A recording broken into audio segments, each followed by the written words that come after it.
Hi, Paul Sakis, Good News Planet. October is National Arts and Humanities Month. Arts in the Army, serving as musicians, entertainers, and artists. We have Sergeant First Class Phillip Kennedy Johnson with us and his trumpet. Uh, and we're going to have a nice conversation about musicians and the arts in the U.S. Army Reserve. Welcome to our show. Thanks so much. Thanks for having me. Well, I'm very excited to have you on our show, being a musician myself. Oh, nice. What do you play? I play saxophone and the piano. Oh, super cool. Since I'm in the band, and it's a wonderful. How about yourself? When did you started a little boy as a musician? I did. I had a grandfather who got sick when I was a little bitty boy, and he gave me all of his gear, and I learned how to play. I mean, I don't even remember how old I was. Probably about 4 or 5. He just gave me a cornet, like a trumpet, but like it was kind of like wound, like smaller, and taught me how to read music and like wrote out little marches and stuff for me to learn how to play, and it was really cool. It was my way of like bonding with him when I was real small. Uh-huh. And played in bands, and that was bonding as well during your childhood, your adulthood. Yeah, I never really played in bands when I was that small. I would play with him. He and I would play together. But yeah, I was constantly just making stuff, whether I was writing my own songs or drawing or writing or making up stories. It was something I did from very early on, but music was a big part of that too. Great. So do you feel like, what brought you into the Army Reserve initially?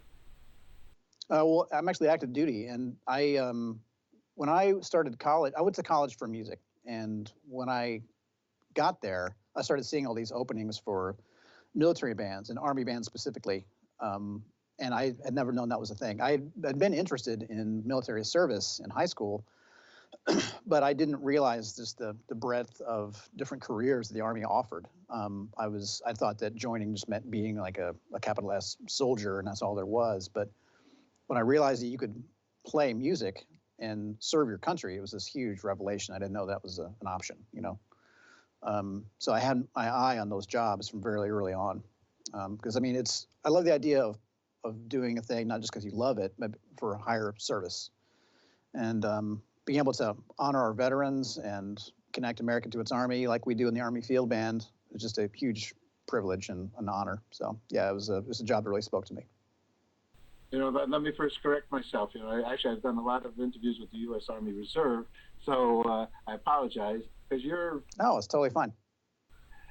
With the U.S. Army, and where you're stationed out of? Fort Meade, sir. It's one of the Washington D.C. bands, but we rehearse at Fort Meade.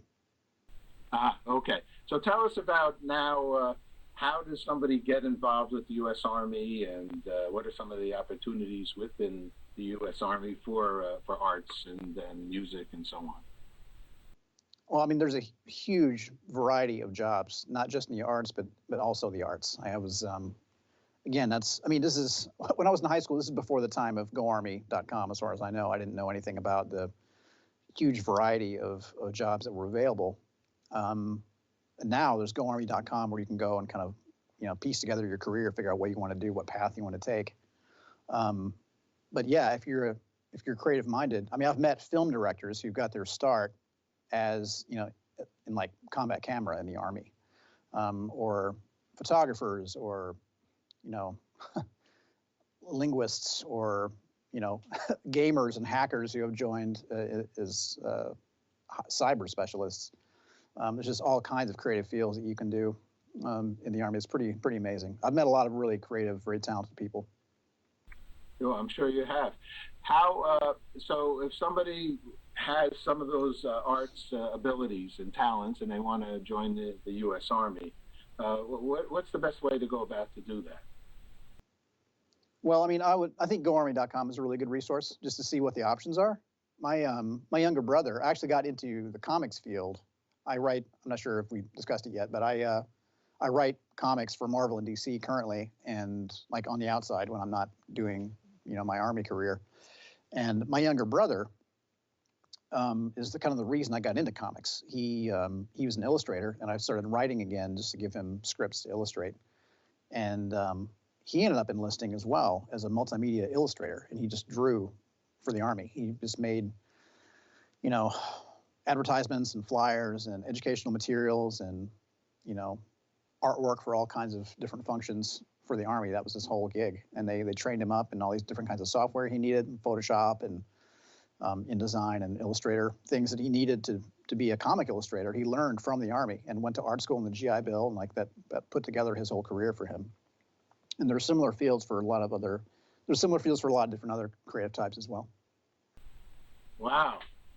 So what kind of comics? I was going to ask. What are you doing for Marvel? What kind of comics are you working on? Right now, I'm writing Alien for Marvel. Marvel recently got the Alien license and Predator as well. So I'm writing Alien for them. I recently wrote the Extreme Carnage event, Marvel Zombies Resurrection, all the dark stuff, and Alien. At DC, I'm doing Action Comics, the Superman title. And that's an ongoing thing. Plus some like a Batman story coming up and various other things that aren't announced yet. Wow. Oh boy, this is very, very, very special. I love Superman. Oh, thanks. Me too, for sure. My first hero. Yeah, mine as well. I've watched a zillion Superman shows, and actually, I'll say a shout out for Chris Reeve, who was a friend of mine. No kidding. That was, oh my God, that's my Superman. Like that movie came out when I was born, and I like watching that movie on TV just completely changed me. And his inherent goodness in that role was just incredible.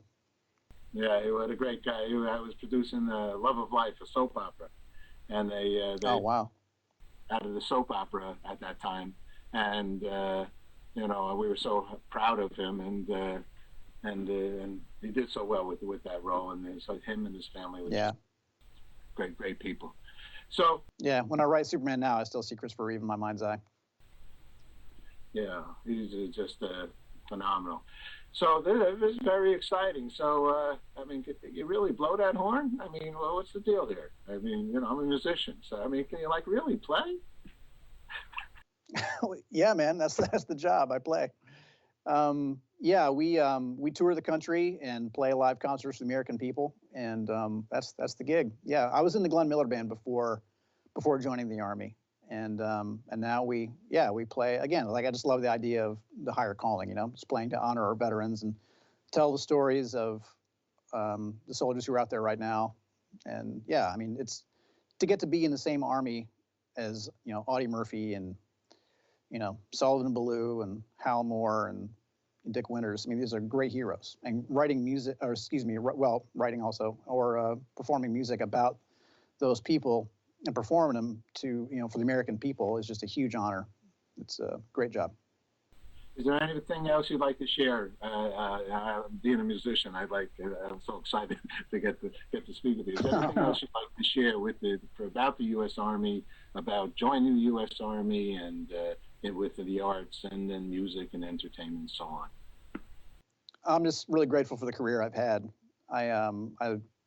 When comics really started to become a legit thing in my life, the Army was really great about making it work. I mean, they could have easily shut it down and be like, no, we need your focus on us. And they've been really great about making it possible for me to do both. So I've still got my Army career that means a lot to me.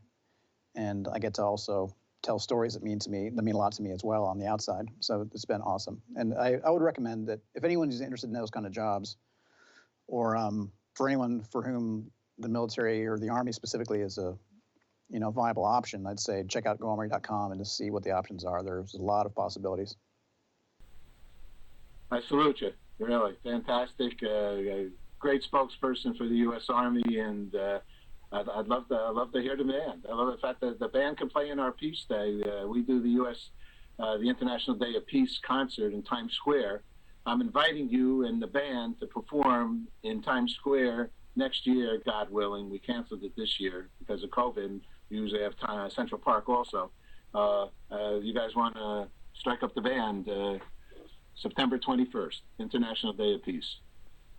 Thanks so much, sir. I appreciate that. We do play up there sometimes. We just did this year, so we'd love to come back. Okay. Thank you very much. Really, big honor to talk to you. Thank you. Thank you, sir. You as well.